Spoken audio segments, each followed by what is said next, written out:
It's going to take a worker getting shot or killed before the state does something about us being safe.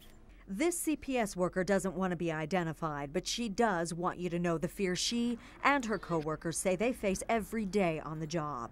In Pima County, there are close to 200 people investigating and managing families in crisis. People showing up throughout the week to offices like this one, where there's minimal security, not knowing what dangers they'll face. The workers get paid anywhere from $32,000 to $37,000 a year to deal with emotional parents who are in jeopardy of losing their children. Parents who often come to the offices to visit their kids with hidden items in tow. These people bring in large bags because they bring in toys. They bring in food. They bring in, things to do their visits. Anything could be in that bag. In fact, the state anticipates weapons. That's why there are lockboxes like these in some of the offices, so people can leave their weapons at the door. Hearing the concerns, News 4 requested documentation from CPS indicating worker safety concerns. After several months of requests and replies, we received some, but not all, of the documents we were entitled to by law. We then had to take action. We had to take the state to court to get the records, and a judge ruled in our favor. Within a week, we received the documents, and a pile of problems surfaced. We asked for Pima County paperwork dating back to 2004 and found dozens of attacks and death threats in 3 years' time, some of them inside CPS offices, others at the client's home.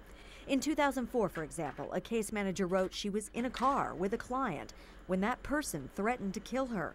That year in Tucson, there were 3 documented death threats against Pima County CPS workers. In 2005, 5 more death threats, including one worker who had a man threaten to bury her body in a construction site.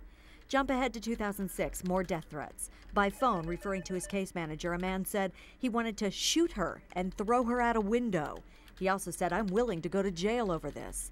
And yet another worker visiting a client in her home had the woman say, "You guys will be lucky if I don't kill you." So far in 2007, a worker has been punched in the mouth. A client reportedly said she'd like to have her father kill all the people from CPS involved in her case. And yet another client has said he was going to kill his worker.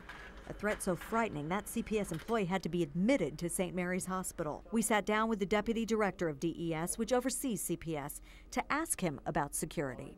None of the offices have security guards. Most of our work isn't done in the offices.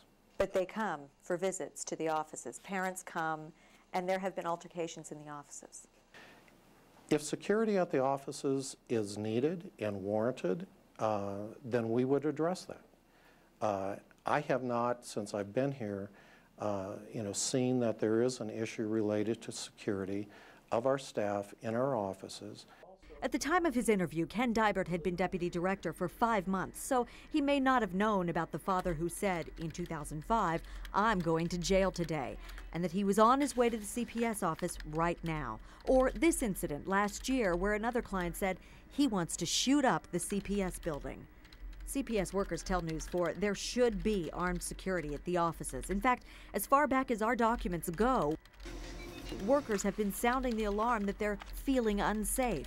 They've been asking administrators to place security personnel at their work sites, saying it would be a shame if it took an injury to or death of a case manager to facilitate what seems to be a very obvious problem.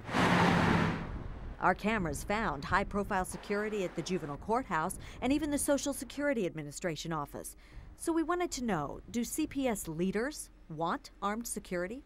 One part of me can say yes, but then I have to be concerned about how does that look to families coming in? How does that look to children who are there to meet with mom and dad?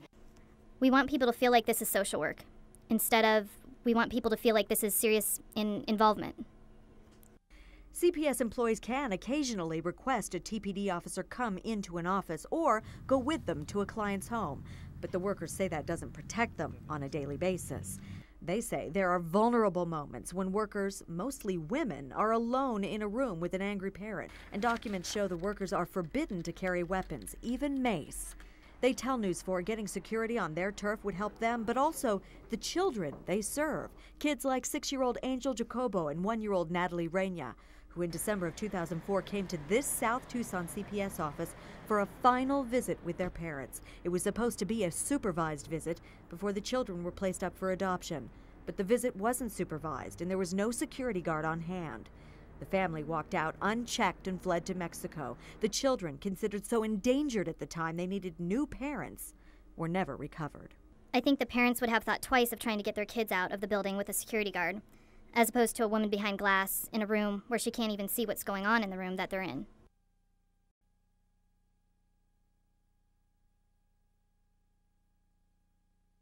Let's go.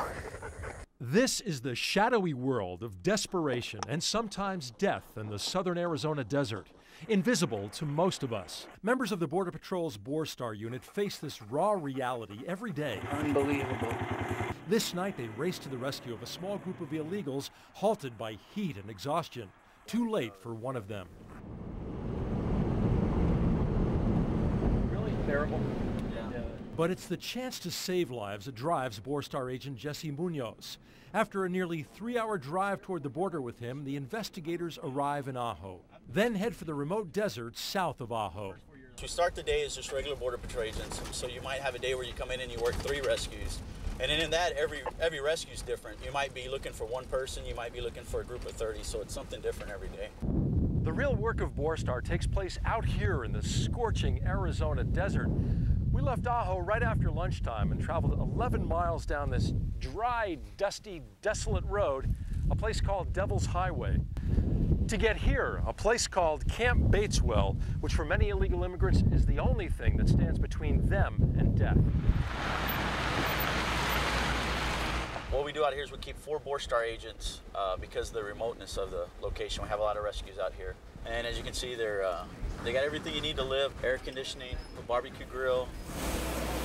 One of the buildings actually has a shower for the agents.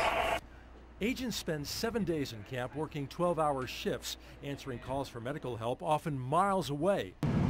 She needs to be checked out by a doctor. This day, Munoz's colleague, James Billington, a nationally recognized paramedic, gets an urgent call from Ajo. Got a call about a pregnant woman, approximately 8 months pregnant, having stomach pains. We're going to try to get into a range where I can get some communication with the agents there, just to try to get a diagnosis on her. But distance and cell phone reception create extra challenges. Oh. Agent Billington finally gives instructions to his colleagues near Ajo to get closer medical help to that patient faster than he can get there. Call ALS. Call ALS if nothing's relieving her pain. Get an ambulance there. Yeah, this is how they've been doing Border Patrol work since they started the Border Patrol, just looking for footprints in the dirt. Mid-afternoon, and Agent Munoz is several miles from camp cutting roads, checking the tire tracks we left on the way in for fresh footprints, a sign illegal entrance might be nearby. And like if we catch a group now, you're doing law enforcement work, but you're also doing rescue work because, you know, walking in this heat is really dangerous. It's probably 105 or 110 degrees where we're at now. We stopped to check some slightly faded footprints, likely left here just hours ago. It's on here. They kind of look like they know what they're doing. They crossed here. It looks like they're following a road, and they're heading pretty much straight north. Afternoon turns to evening, the hot sun yielding to a pale moon. This is the time of day Borstar agents gear up for a jump in illegal traffic. Now it's a little cooler. The sun's going down, so they'll get up and start moving again. They've rested during the day, drank water, had lunch, and so now's when they'll start moving, and they'll move throughout the night. After dark, agents patrol the desert. So now's a good time to lay in, and pretty much you go in and you just try to blend in with the terrain. You don't use your flashlights or anything like that. Just kind of be careful what you're doing. And through the night, they'll keep contact with other agents in the field and back at camp. It's now after 10 o'clock at night, and things have been strangely quiet here tonight. No apprehensions, no rescues to report. So the thing to do now is to keep an ear to the radios for any activity and to keep an eye on the many dirt roads around here. Before long, they're back cutting the desert roads, one of their most effective ways to detect illegal entrance. During the previous night, there was a death not far from us. A Phoenix television crew came across a group of illegals in deep trouble, and one of them died from the heat. In the dead of this night, I hiked several miles into the desert with Agent Billington, armed with special night vision gear.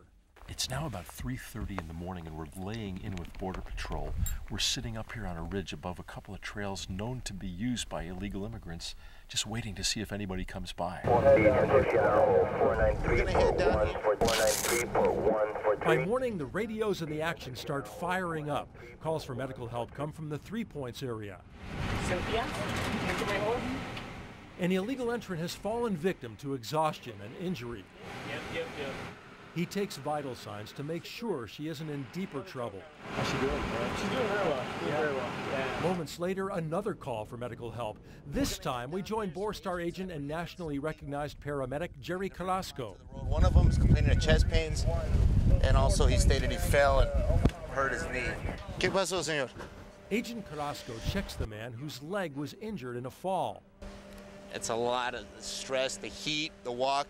Some of them have underlying medical conditions they didn't even know they had. They're diabetic or they got a mild cardiac condition. It sounded a lot worse coming out here. It did. And you know, it's kind of a roll of dice. You never know exactly what you're going to get. He'll be taken to the hospital for x-rays. It's now been 24 hours since we hit the road with Borstar, a dusty and dangerous road traveled by those who prefer this over the easy path in life. I like being a Border Patrol agent, and I also like doing the medical stuff. So with Borstar, I get kind of the best of both worlds. Get a lot of freedom to work. I have the best job in the world. It's just a wonderful job to work in an office like this.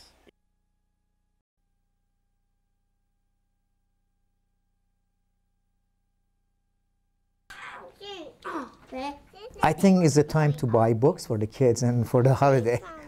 If you don't feel comfortable, that's the way you got to do it. Ali Razai is like a lot of parents in southern Arizona, worried about recent massive toy recalls and wary of buying toys for his children that might contain lead. So the investigators went shopping to check toys that were on store shelves recently for high lead levels. We bought 52 inexpensive toys from discount stores and major toy stores around Tucson. Then we contacted a nationally known radiation safety scientist, Bill Radosevich. His company, Thermo Fisher, sells this portable gun called the Niton XRF, used to measure things like lead content in toys. And about 8 to 10% of everything I test has lead in it. The exact amount may vary, but 8%.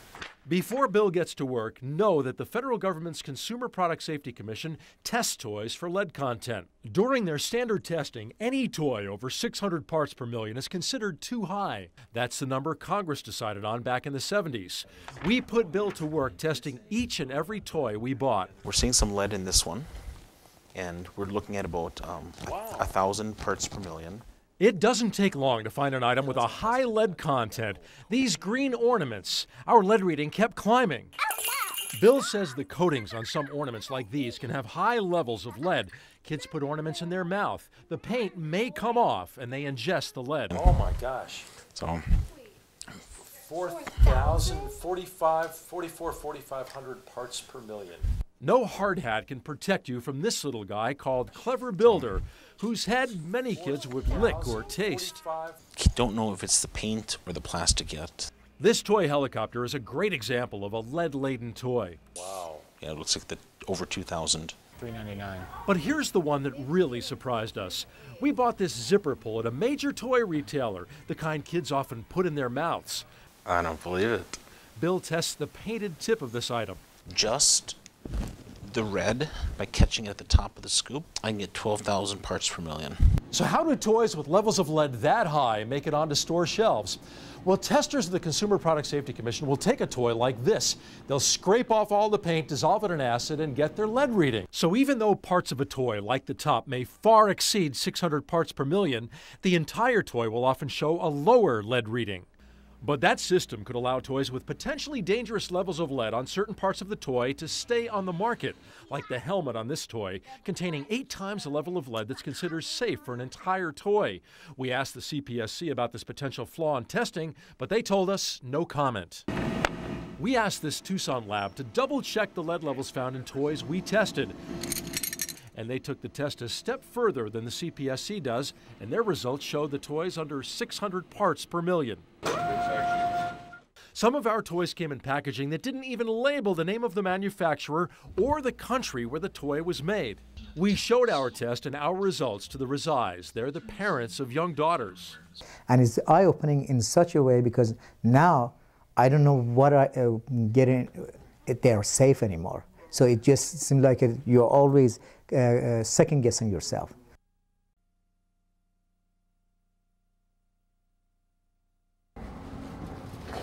We jumped right into our investigation of pharmacy dumpsters, exploring almost 50 of them around town. We dug through the trash, even took away entire bags filled with your personal information. On pill bottles, bags, and labels, we found names, addresses, phone numbers, birth dates, and drug names. We saw who is taking medication for things like depression, urinary infection, sexual dysfunction. Very, very personal information that most people wouldn't want out there. We checked different stores, but weren't able to find personal information at all of them. In fact, dumpsters at Walgreens stores are locked and inaccessible. We tried a dozen of their stores. No luck either at Target, Walmart, Costco, and at Fry's. We couldn't even get to the dumpsters. They're apparently located somewhere inside the building. We even checked out 2 independent pharmacies, Reed's and Danny's, and found nothing. But when we visited certain CVS pharmacies, the investigators found dumpsters that were open, unlocked, easily accessible, and with lots of personal information in the trash. In trips to 16 CVS pharmacies, we found personal information in the dumpsters at 4 of them. One person whose information we found was so upset, she wants to remain anonymous. I'm pretty shocked. You know, I'm really disappointed that this can happen. I'm embarrassed. An invasion of privacy, without a doubt. At 4 CVS pharmacies, the investigators found a total of 29 pill bottles with names, phone number, date of birth, and 22 printouts of patient information in the trash. No name on the vial or anything, but some kind of drug in there. We even found discarded pills, chlorzoxazone, which the University of Arizona School of Pharmacy says is a muscle relaxant that would be like candy to a drug addict sifting through the same trash. So it's a really bad, this is a really utterly bad break of privacy. Cheryl Thornburg is one of the people whose information we found in the trash at the CVS store on East Speedway Boulevard. She's also a nurse who says she now feels threatened. The safety part is a biggie, one of the biggest, especially since I live right close to CVS and somebody could go dumpster digging, pull this out, and come visit me. This woman we'll call Nancy had her name and information thrown out with the trash at the CVS pharmacy on East Golf Links. I think people are misled to think that there's so much privacy around this sort of thing, and then to come to find out that there's not. It's a real letdown, you know, to think that this is so easily available to somebody. And we found Ralph Bishop's personal information in 2 places inside a CVS trash bag, on an unused label that shows his birth date, as well as a discarded prescription box with his name and the name of the medicine he takes. I would like to confront the manager of the pharmacy and the general manager of the store. And what I really would like is a written apology from the parent company that they have put us in jeopardy. We tried to talk with the manager of the Bishop's Pharmacy as well as another CVS store, but they referred us to their corporate headquarters. In a written statement, CVS says it is unacceptable that patient information was inadvertently placed in the dumpsters of some of our Tucson stores. We sincerely apologize that our disposal procedures were not properly followed in these cases. The stores where these incidents occurred recently transitioned from one procedure for confidential disposal to a different procedure involving destruction of confidential information through a new shredding process. During this transition, some garbage bags containing patient information were not properly handled, and the company promises to correct the situation. Now, at a time when federal regulations like HIPAA force healthcare entities like doctors, hospitals, even pharmacies to closely safeguard your personal health information, could these pharmacies potentially be breaking the law by discarding the information in unsecured dumpsters? I spoke with University of Arizona Associate Law Professor Kirsten Smolensky. I'm not sure that it's clear whether or not there's actually a HIPAA violation here. It would seem to me that to the extent that there is a name on the bottle along with a prescription medication, that would give you some indication as to what the patient was being treated for, and that would be considered private or protected health information.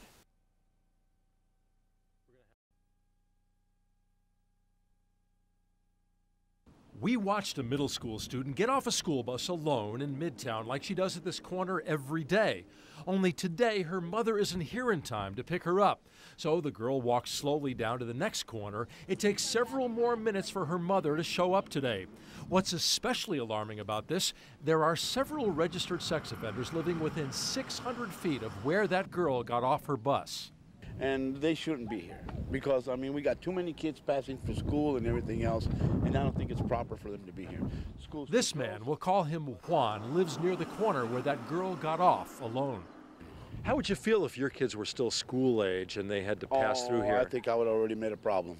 I already caused a problem. I would have made a big stink about it. We wanted to show you exactly what we found through a thorough examination of public records. 3,300 of the more than 5,000 school bus stops in TUSD are shown here in yellow. The 651 registered sex offenders living within the district are in red. And of those, 260 live within 600 feet of a school bus stop. How far is 600 feet? Not very far at all, only about the length of 2 football fields. Back to our maps. At 4 of these bus stops, we found at least 4 registered sex offenders living within 600 feet. At 5th Avenue and 32nd Street, there are 4 offenders within 600 feet of a bus stop. And over on the east side at Wilmot Road and Lee, there are 4 offenders also within 600 feet of a bus stop. At Van Buren Avenue and 28th, there are 5 offenders living within 600 feet of a bus stop. And at one stop at Plummer and Eastland, 6 registered offenders have addresses within 600 feet of the stop. I don't let my kids pass about 4 houses down. I won't let them pass that. Christina Moreno lives in the neighborhood. She has 4 school-age children. What about the fact that the school bus stop is so close to where these guys are living? That I don't like it either, but I just got to keep an eye on my own kids. TUSD Transportation Safety Commander Bud Waters says the district can't control where sex offenders live. When we design bus routes, we try to put them in the safest place possible for traffic, where they don't have to cross the street, where there's a good line of vision, you know, where there's a safe walk path, or so forth. What you found does not surprise me. It's great that this is getting out. It's going to make people realize that sex offenders are everywhere. Pima County Detective Eric Johnson says there have been a few reported incidents of children being stalked at bus stops in recent years, but says parents should not leave kids alone at any bus stop. We also took our findings to State Senator Paula Abowd of Tucson. You have to look at 2 sides of this. One is the risk to our community and to our children, and the other is the civil rights of these individuals. There are so many bus stops in town. Yeah. Where is an offender going to live? In an effort to be balanced, we sat down with Barbara Johnson, who heads the Pima County Sex Offender Probation Unit. She works with offenders every day and says it's in the best interest of the community and the offender to let them back in and give them a second chance to live a normal life. An offender, you need to know that an offender is more apt to reoffend when they're unstable. And if you're pushing them out of away from their support networks and out of their own community, wherever that might be, you set them up to reoffend.